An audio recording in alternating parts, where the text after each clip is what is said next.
ఎవరైతే మిథున రాశిలో మరియు మకర రాశిలో జన్మించారో ఇవాళ ఆరుద్ర నక్షత్రం జనవరి 4, 2026. సో ఈ రోజు నుండి మిథున రాశిలో జన్మించిన వాళ్ళకి కానీ మకర రాశిలో జన్మించిన వాళ్ళకి వీళ్ళకి అద్భుతంగా కలిసి రాబోతుంది. ఎందుకనంటే డిసెంబర్లో ధనస్సు సంక్రమణం, రవి ధనుసు రాశిలోకి వచ్చాడు.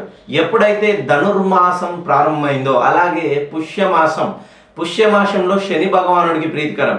ఈ రెండు స్థాన మార్పులు ఈ ఒక్క 15 రోజుల వ్యవధిలోనే చాలా అద్భుతాలు. ధనుర్మాస ప్రారంభం, శని స్థాన మార్పు, గురుడి స్థాన మార్పు, అలాగే ముక్కోటి ఏకాదశి, ఇవన్నీ వస్తున్నాయి. ఈ రెండు రాశులకి, మిథున రాశి వాళ్ళకి మకర రాశి వాళ్ళకి వ్యయ స్థానాల్లో అనూహ్యంగా కేతు రాహులు మార్పు వలన వీళ్ళ జీవితంలో ఖర్చులు అనేది తగ్గిపోయి ఆదాయం అనేది పెరిగిపోతుంది. కాకపోతే మీరు అనుకోవచ్చు, సార్ మాది మిథున రాశి, మేము 2025 నుండి అనూహ్యంగా డబ్బులు వస్తున్నాయి, లక్ష్మీదేవి అనుగ్రహం ఉంది, లక్ష్మీదేవి కటాక్షం ఉంది, కానీ ఆర్థికంగా మేము ఎప్పుడు నిలదొక్కుకోవాలనుకున్నా, డబ్బులన్నీ పోగేసి ఒక ప్రాపర్టీ కొనుక్కోవాలనుకున్నా, మేము ఒక ప్రాపర్టీని సోల్డ్ చేసి కొత్త క్రయ విక్రయాలు జరపాలనుకున్నా కూడా ఏదో ఒక ఆటంకమే ఏర్పడుతుంది, కానీ మాకు ఎప్పుడు కాలం కలిసి రావట్లేదు.